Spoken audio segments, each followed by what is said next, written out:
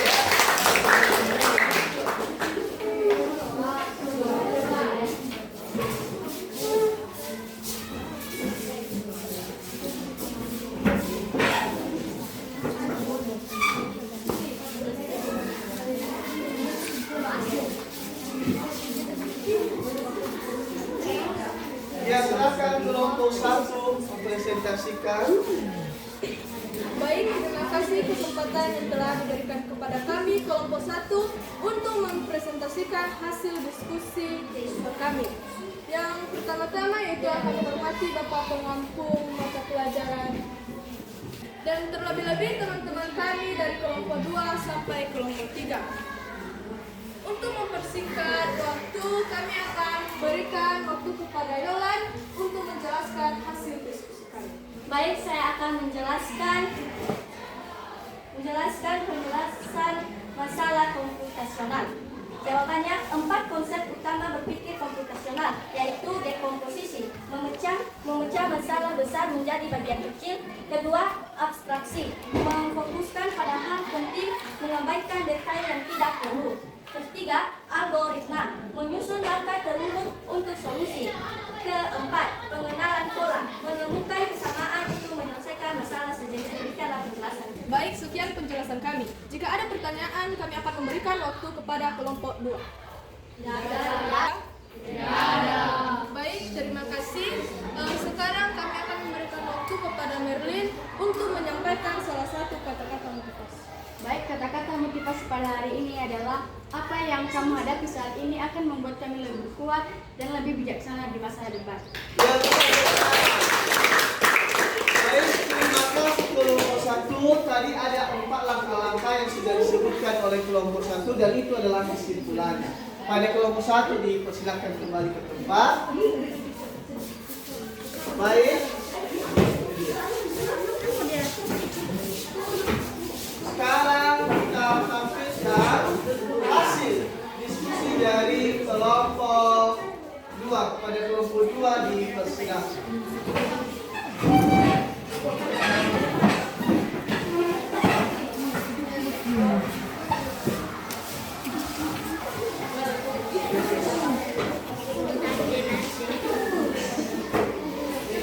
Ya, waktu dan kesempatan berikan dulu tepuk tangan kelompok 2 lah.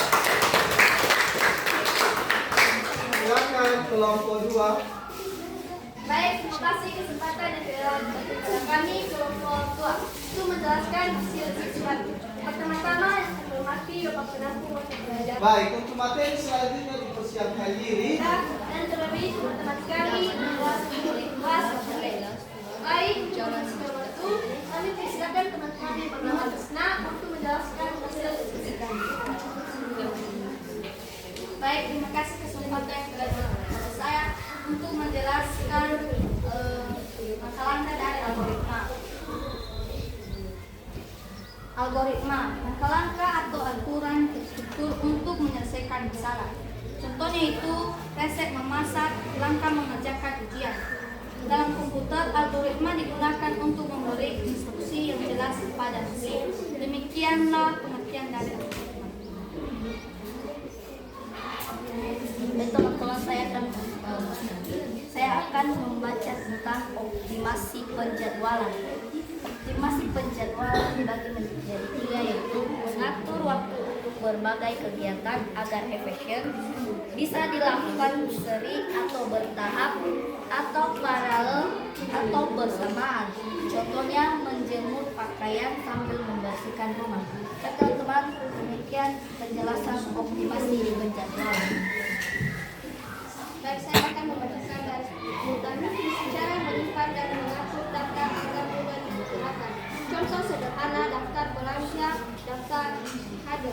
Dalam informatika is array table. Baik, saya akan menjelaskan representasi data. Cara menyajikan data agar mudah dibaca dan dipahami. Bentuknya itu tabel, grafik, diagram, teks. Contohnya hasil survei, warna kesukaan, tampilan dalam diagram.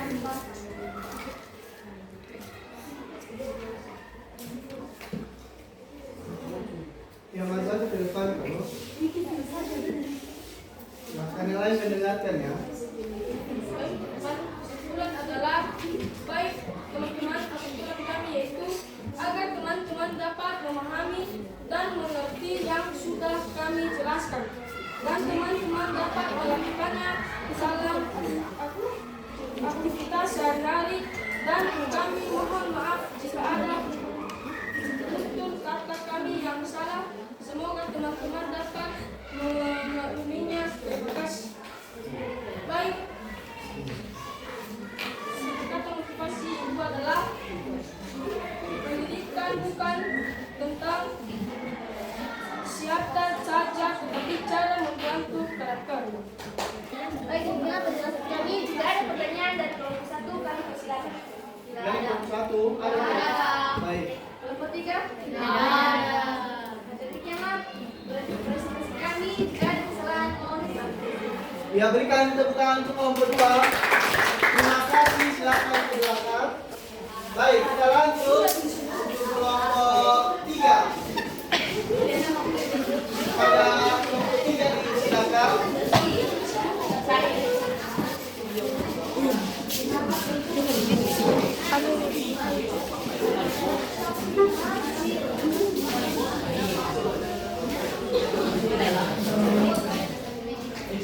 Ya, sebelum dimulai, mari berikan tepuk tangan untuk kelompok 3. Baik, pada kelompok 3 disilakan. Terima kasih kesempatan yang telah diberikan kepada kami untuk menjelaskan beberapa hasil diskusi kami dari pengenalan SCARS. Terlebih dahulu sebelum itu kami dipersilakan teman kami Ana untuk menjelaskan sebagian dari pengenalan sel. Baik teman-teman semua, saya akan menjelaskan tentang pengenalan sel. Pengenalan sel. Yang pertama, membuat akun atau operasional agar kaya tersimpan. Yang kedua itu mengenal menu insert.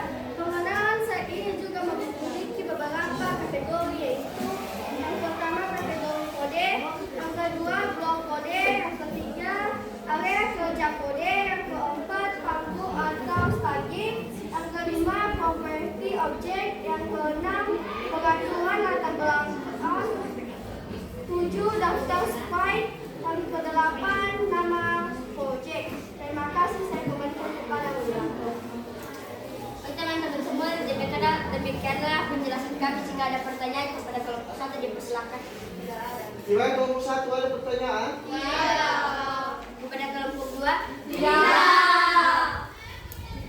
Terima kasih. Demikianlah presentasi kami dan kami ucapkan terima kasih. Shalom. Silakan kembali ke tempat kelompok 3.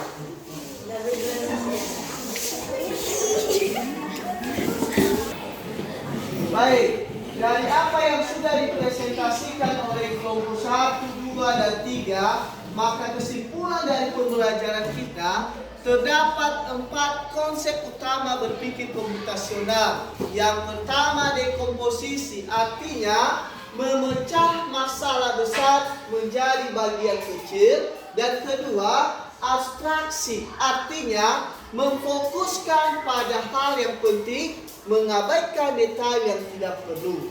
Dan yang ketiga, algoritma, artinya menyusun langkah terurut untuk solusi. Dan keempat, pengenalan pola, artinya menemukan kesamaan untuk menyelesaikan masalah sejenis.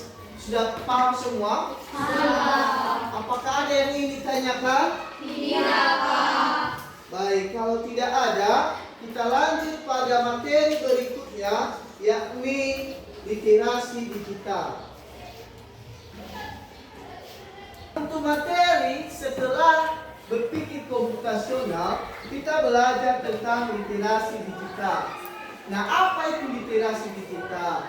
Literasi digital adalah kemampuan untuk memahami, menggunakan, dan menilai informasi melalui teknologi digital. Kenapa penting? Karena di era perkembangan zaman yang semakin pesat, kita akan menghadapi yang namanya pengaruh literasi digital dalam melaksanakan setiap aktivitas kita dan memanfaatkan teknologi dengan bijak dan bertanggung jawab. Nah, selanjutnya kita akan belajar tentang komponen literasi digital. Jadi persiapkan diri dengan baik. Baik, kita akhiri pembelajaran kita untuk hari ini. Silakan kembali ke tempat semula dulu. Nah, ingat pembelajaran selanjutnya dan persiapkan diri dengan baik. Untuk itu Bapak beri penguatan, silakan belajar dengan sungguh-sungguh, karena apa yang akan kamu laksanakan hari ini, pembelajaran hari ini, itu akan menjadi modal untuk masa depan kalian. Jadi apa yang dilakukan hari ini menentukan hari esok. Jadi tetap semangat dan terus belajar. Baik, kita akhiri. Baik, sebelum kita akhiri pembelajaran kita, senantiasa kita serahkan jiwa dan dada kita ke dalam tangan Tuhan. Siapa yang bisa memimpin kita dalam doa? Anak, disilakan.